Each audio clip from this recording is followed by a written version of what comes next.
Berdasarkan putusan Mahkamah Konstitusi nomor 27/PUU 11/2013, maka dalam pasal 8 Undang-Undang nomor 3 tahun 2009 tentang perubahan kedua atas Undang-Undang nomor 14 tentang Mahkamah Agung, DPR RI dalam hal ini Komisi 3 DPR RI tidak lagi melakukan pemilihan terhadap calon hakim agung yang diajukan oleh Komisi Yudisial, namun memberikan persetujuan atau tidak persetujuan terhadap calon hakim agung.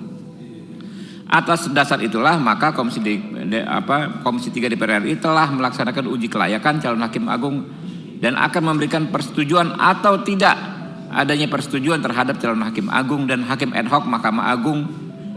Yang 4, dalam memberikan persetujuan terhadap calon hakim agung dan calon hakim ad hoc pada Mahkamah Agung yang diajukan oleh Komisi Yudisial diperlukan pandangan fraksi-fraksi untuk menentukan hal-hal sebagai berikut.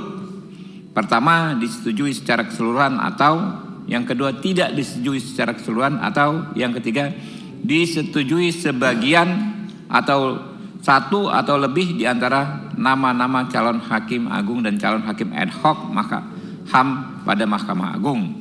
Kelima, tata cara pengambilan keputusan berdasarkan ketentuan pasal 308 Peraturan Tatip DPR RI bahwa pengambilan keputusan dalam rapat DPR pada dasarnya dilakukan dengan cara musyawarah untuk mufakat. Dalam hal pengambilan keputusan dengan cara musyawarah untuk mufakat tidak terpenuhi, keputusan diambil berdasarkan suara terbanyak.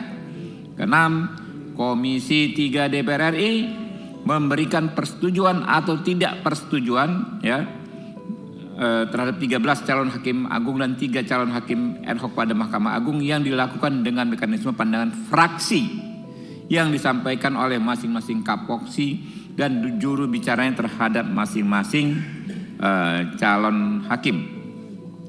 Pimpinan dan anggota Komisi 3 DPR RI kami persilahkan kepada kapoksi untuk mewakili membacakan pandangan fraksinya, termasuk menyebutkan nama-nama hakim yang disetujui sebagai berikut, dimulai dengan fraksi PDI Perjuangan. Kami persilahkan.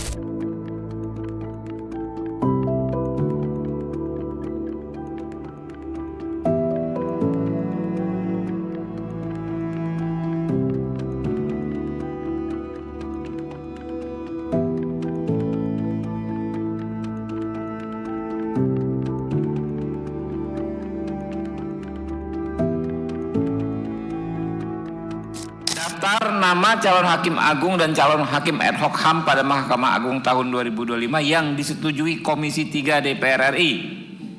Pertama, Suradi SH SOS MH, jabatan saat ini Hakim Tinggi Badan Pengawasan Mahkamah Agung RI Kamar Pidana. Jadi menjadi hakim agungnya nanti Kamar Pidana. Kedua, Enid Hasanuddin SHCN MH, Hakim Tinggi Mahkamah Agung RI saat ini dan akan masuk menjadi Kamar Perdata. Ketiga, Dr. Heru Pramono SHM Hum, saat ini Hakim Tinggi Mahkamah Agung RI, disetujui menjadi Hakim Agung Kamar Perdata.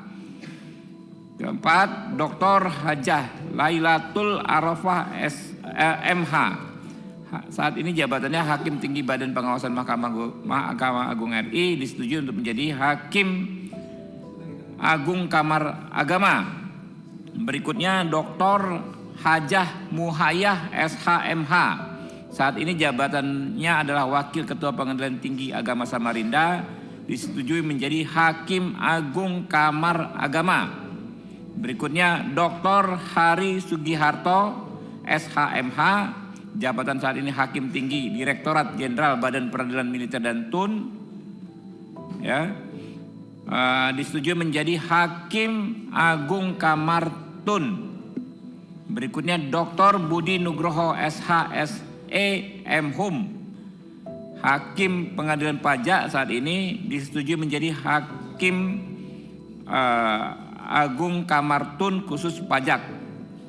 Berikutnya Dr. Diana Malemita Ginting AK SH MShi MH, jabatan saat ini Auditor Utama Inspektorat Jenderal Kementerian Keuangan, disetujui untuk menjadi Hakim Agung Tata Usaha Negara Kamar Khusus Pajak.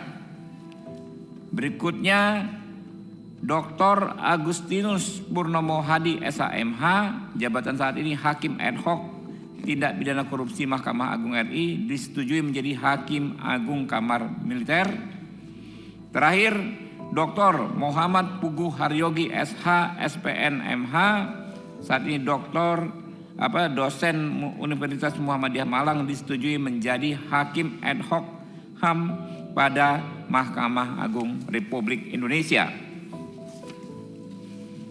Apakah nama-nama calon hakim agung tersebut dapat disetujui?